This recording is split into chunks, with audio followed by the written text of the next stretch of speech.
సలహాలు సూచనలు తీసుకొని ఒక మంచి కార్యక్రమాన్ని చేపట్టాలని ప్రభుత్వం ఈరోజు పొన్నం ప్రభాకర్ గారు తీర్మానాన్ని ప్రవేశపెట్టిండ్రు. దాంట్లో చర్చలో భాగంగా ప్రతిపక్షాలందరూ కూడా సలహాలు సూచనలు తీసుకోదలుచుకున్నారు.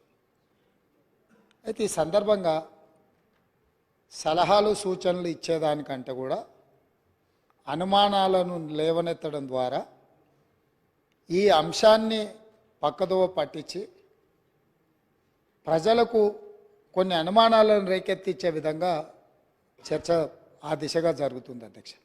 ఈ సందర్భంగా నేను తమ ద్వారా ప్రతిపక్ష పార్టీలకు, సభలో ప్రాతినిధ్యం లేని మిగతా వర్గాలకు, సామాజిక వర్గాలకు కూడా తమ ద్వారా నేను ఏం చెప్పదలుచుకున్నా అంటే, బడుగు బలైన అల్పసంఖ్యాక వర్గాల అభ్యున్నతికి నిరంతరం పాటుపడ్డ చరిత్ర కాంగ్రెస్ పార్టీది.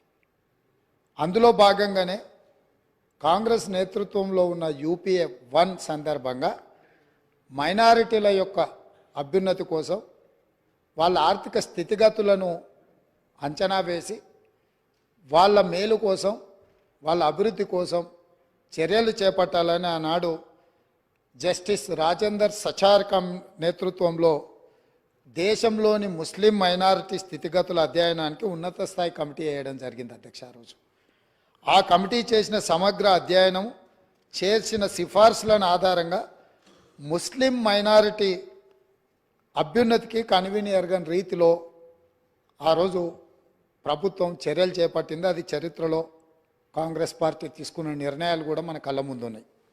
ఇలాంటి అనుభవాలన్నిటిని క్రోడీకరించి మన రాష్ట్రంలో ప్రధానంగా అన్ని వర్గాలకు సంబంధించిన సమాచారాన్ని సేకరిస్తూనే వెనుకబడిన తరగతుల వారి యొక్క అభ్యున్నతి కోసం, వారికి అవసరమైన ఆర్థిక సహాయాన్ని, అదేవిధంగా రాజకీయంగా కానీ, విద్యాపరంగా కానీ, ఉద్యోగపరంగా కానీ అన్ని రకాలుగా ఆ వర్గాలకు ప్రభుత్వం అండగా నిలబడాలన్న ఆలోచనతోని మా నాయకుడు, పార్లమెంట్ సభ్యుడు రాజీవ్ గాంధీ గారు వారసుడుగా రాహుల్ గాంధీ గారు ఏదైతే మాట ఇచ్చిండ్రో ఆ మాటను నిలబెట్టడానికి ఈరోజు ఈ ప్రభుత్వం పూర్తి స్థాయిలో ప్రయత్నం చేస్తుంది.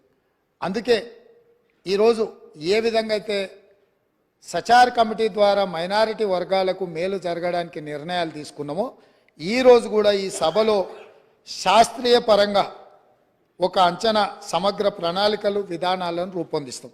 ఇందులో మరి ఎందుకు మా సభ్యులకు, లేకపోతే సీనియర్ శాసనసభ్యులు, మంత్రిగా వారికి సుదీర్ఘమైన అనుభవం ఉంది కడియం శ్రీహరి గారు, వారి అనుభవాన్ని ఉపయోగించి ప్రభుత్వానికి ఏమైనా సూచన చేసినా ఆ సూచనలు తీసుకొని భవిష్యత్ కార్యాచరణ నిర్ధారించుకోవడానికి ప్రభుత్వానికి ఎలాంటి భేషజాలు లేవు అధ్యక్ష. చాలా విస్పష్టంగా ఈ రాష్ట్రంలో ఉన్న జనాభా మొత్తం మీరు సమగ్ర కుటుంబ సర్వే చేసినామని గొప్పగా చెప్తున్నారు. ఇంతవరకు ఎప్పుడైనా ఆనాటి ప్రభుత్వం సమగ్ర కుటుంబ సర్వే చేసి ఈ సభలో వాటి వివరాలను ఎప్పుడైనా చెప్పినరా అధ్యక్ష? సమాజంలో ఉన్న ప్రజాప్రతినిధులకు కానీ, ప్రజలకు కానీ ఆ సమగ్ర కుటుంబ సర్వే ఎప్పుడైనా అందుబాటులో పెట్టినరా అధ్యక్ష? దాదాపుగా 10 సంవత్సరాలు అవుతుంది. అదొక రహస్య నివేదికగా మీరు మాత్రమే సమగ్ర కుటుంబ సర్వే చేసి ఒకే ఒక్క కుటుంబము ఆ వివరాలన్నీ దాచిపెట్టుకొని వాళ్ళకు అవసరమైనప్పుడు వాళ్ళు చూసుకొని ఎన్నికలప్పుడు దాన్ని ఉపయోగించుకొని మిగతా సమయంలో ఎవరికి అందుబాటులో లేకుండా చేసింది. మాకు అట్లాంటి ఉద్దేశం లేదు అధ్యక్ష. మేము ఈరోజు ప్రవేశపెట్టిన తీర్మానంలో స్పష్టంగా వెనుకబడిన తరగతుల, షెడ్యూల్డ్ కులాల, షెడ్యూల్డ్ తెగల మరియు మిగతా బలహీన వర్గాలకు చెందిన ప్రజల అభ్యున్నతిని నిమిత్తం వివిధ సామాజిక, ఆర్థిక, విద్యాపరమైన, ఉపాధి, రాజకీయ అవకాశాల ప్రణాళికలను రూపొందించి అమలు పరిచేలా తెలంగాణ మంత్రివర్గం 4/2/2024 తేదీన చేసిన సిఫార్సు మేరకు తెలంగాణ రాష్ట్రమంతటా సామాజిక, ఆర్థిక, విద్యాపరమైన, ఉపాధి, రాజకీయ కుల సర్వే, కుల గణన, ఒక సమగ్ర కుటుంబ ఇంటింటి కుటుంబ సర్వేను చేపట్టాలని ఈ సభ ఏకగ్రీవంగా తీర్మానిస్తుంది. ఇందులో ఎలాంటి అనుమానాలకు, శశబిషలకు తావు లేకుండా ఈ ప్రభుత్వం ఒక తీర్మానాన్ని ప్రవేశపెట్టింది. ఈ తీర్మానాన్ని మీరు అర్థం చేసుకొని మీకున్న అవగాహన మేరకు, మీకున్న అనుభవం మేరకు మీరు ఇంకేమైనా ఇది అమలు చేసే క్రమంలో ఏదైనా న్యాయపరమైన చట్టపరమైన చిక్కులు వచ్చే అవకాశం ఉందని మీకు ఏదైనా అనుమానం ఉంటే మీ అనుమానాలతో పాటు దీన్ని అమలు చేయడానికి సూచనలు ఇవ్వండి. మీరు అన్ని అనుమానాలను లేవనెత్తి అసలు ఈ తీర్మానానికే ఒక చట్టబద్ధత లేదన్నట్టుగా చర్చ జరగడము ఇది మనందరికీ మంచిది కాదు. కాబట్టి సో మీ మనసుల్లో ఏదైనా అనుమానం ఉంటే అనుమానాన్ని చెప్పండి, దానికి మీ వైపు నుంచి ఇచ్చే సూచన కూడా చెప్పండి. మేము ఇక్కడ ఇది రహస్యంగా మేమేదో కూర్చొని మేమేదో పదురుకొని కూడుకొని ఏదో తీర్మానాన్ని పెట్టి చర్చ లేకుండా పాస్ అని ముందుకు వెళ్ళదలుచుకోలేదు అధ్యక్ష. ఇది అత్యంత కీలకమైంది. తెలంగాణ సమాజంలో సుప్రీంకోర్టు వరకు కూడా జరిగిన చర్చలు ఏముంది, మీరు బలహీన వర్గాలకు మీరు అండగా నిలబడాలంటే మీ లెక్కలేంటివో మీకు తెలవాలి అన్నారు. ఈ బలహీన వర్గాల లెక్కలు తేల్చి వాళ్లకు నిధుల విషయంలో, నియామకాల విషయంలో సహేతుకమైన వాళ్ళ వాటాను వాళ్ళకి ఇవ్వాలని ఆనాటి కేంద్ర ప్రభుత్వం 2011లో ప్రయత్నం చేసింది. ఆ ప్రయత్నాన్ని తదనంతరం వచ్చిన కేంద్ర ప్రభుత్వము ఆ విషయాలను అన్నిటిని కూడా తొక్కిపెట్టి ముందుకు తీసుకురాలి. 1931 తర్వాత మళ్ళీ మా ప్రభుత్వమే, యూపీఏ ప్రభుత్వమే, శ్రీమతి సోనియా గాంధీ గారు చైర్పర్సన్గా ఉన్న యూపీఏ 2లో 2011లో ఆనాడు ఈ పూర్తి వివరాలను కేంద్ర ప్రభుత్వమే చేపట్టింది అధ్యక్ష. ఆ నివేదికలను బయట పెట్టకుండా తర్వాత వచ్చిన నరేంద్ర మోడీ గారి ప్రభుత్వం అడ్డుకున్నది. 10 సంవత్సరాలు ఆ ప్రభుత్వం అడ్డుకున్నది. 10 సంవత్సరాలు గత ప్రభుత్వం సమగ్ర కుటుంబ సర్వే చేసి వివరాలు బయట పెట్టకుండా ఈరోజు ఆ వివరాలను కూడా దాచిపెట్టారు. అందుకే ఈరోజు మేము స్పష్టంగా, ఎందుకంటే 1% ఉన్నోళ్లకు డెఫినెట్గా బాధ ఉంటుంది. ఎందుకంటే మేము 1% రాష్ట్రాన్ని అంతా మా చేతుల్నే గుప్పిట్లో పెట్టుకున్నాం. ఈరోజు లెక్కలని బయటకు వస్తే 50% ఉన్నోళ్ళకి ఎక్కడ మనం రాజ్యాధికారంలో భాగం ఇవ్వాల్సి వస్తుందన్న ఆలోచనతోటి కొంతమందికి బాధ ఉండొచ్చు అధ్యక్ష. నేను ఆ వివరాల జోలికి వెళ్ళదలుచుకోలేదు. ఇప్పటికైనా ప్రధాన ప్రతిపక్ష నాయకుడు వారు వచ్చి, ఒకవేళ వారు రాకపోయినా వారిని ఎవరినైతే చేయాలనుకున్నారో వారు మాట్లాడకుండా పక్క నుంచి నకలు చిట్టీలు అందించి పెద్దలు కడియం శ్రీహరి గారిని కూడా తప్పుదో పట్టించే ప్రయత్నం చేస్తారు. ఎందుకంటే పాపం వారి కడియం శ్రీహరి గారి చిత్తశుద్ధి పట్ల మాకు ఎలాంటి అనుమానం లేదు. నేను పదే చెప్పినా ఇప్పుడు కూడా ఆన్ రికార్డులో చెప్తున్నా. కాకపోతే సావాస దోషం అంటారు కదా, కొంతమంది పక్కలో కూర్చొని వారిని కూడా తప్పుదోవలో నడిపించే ప్రయత్నం చేస్తుండ్రు.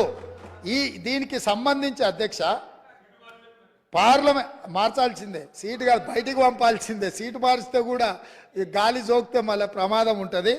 నేను స్పష్టంగా నేనే క్వశ్చన్ వేసిన అధ్యక్ష. 21/12/2021లోనే పార్లమెంట్లో నేను ప్రశ్న వేసిన, ఆ ప్రశ్నకు సంబంధించిన రిప్లై కూడా ఉంది.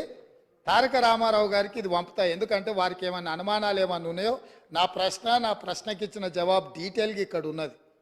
వీటన్నిటిని పరిగణలోకి తీసుకొనే ఈరోజు మా ప్రభుత్వం ఒక మంచి ప్రయత్నం చేస్తుంది.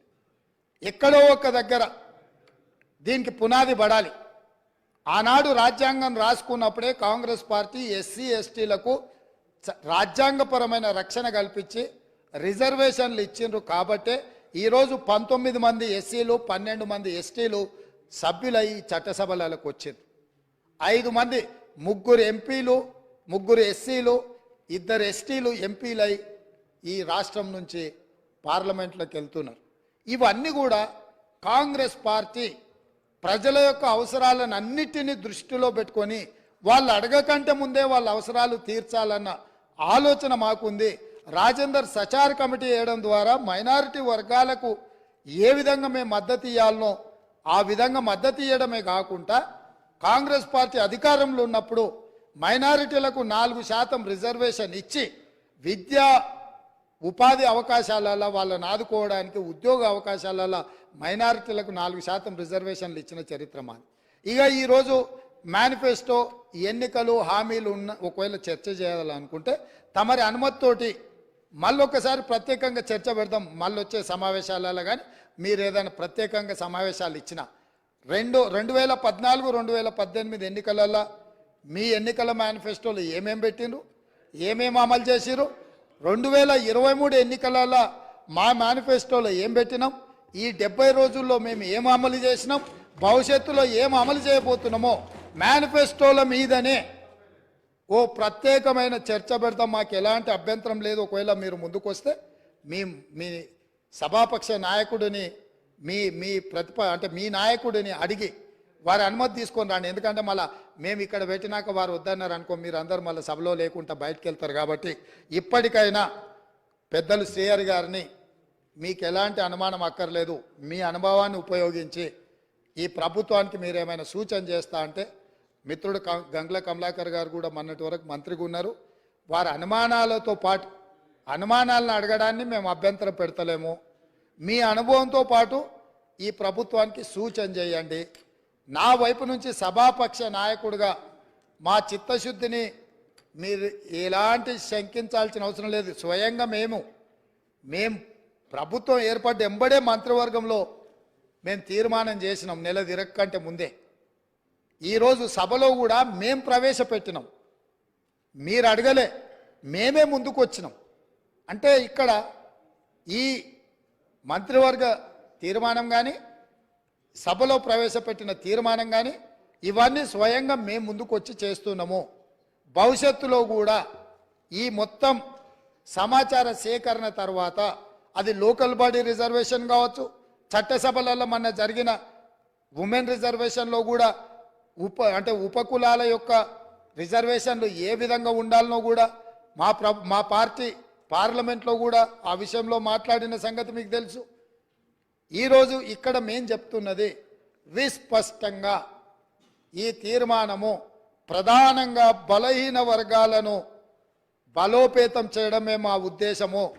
పాలితులుగా ఉన్న ఈ బలహీన వర్గాలను పాలకులుగా తయారు చేయడమే మా ముఖ్య ఉద్దేశము. వాళ్ళు ఎంతున్నారో వాళ్ళకంత నిధులు కేటాయించి వాళ్ళ ఆర్థిక ప్రయోజనాలను వాళ్ళని ఆర్థికంగా కూడా నిలబెట్టాలనేదే మా ప్రభుత్వం యొక్క ఉద్దేశము. కాబట్టి ఇంత మంచి తీర్మానం తీసుకొచ్చినప్పుడైనా మీరు ముందుకొచ్చి ఈ తీర్మానాన్ని స్వాగతం పలికి దీన్ని ముందుకు తీసుకెళ్లాల్సిందిగా ఏమైనా సూచనలు ఉంటే కూడా చేయండి. 1, 2, 3 ఇవి మా సూచనలు. ఇందులో మీరు ఈ సూచనల ప్రకారం చేస్తే ఇంకా వాళ్ళకి మేలు జరుగుతుంది అని మీరు చెప్తే తప్పకుండా ప్రభుత్వం వాటిని పరిశీలిస్తుంది, సహేతుకమైన సూచనల్ని పరిగణలోకి తీసుకుంటుందని తమరి ద్వారా వారికి అందరికీ నేను తెలియజేస్తున్నా అధ్యక్ష.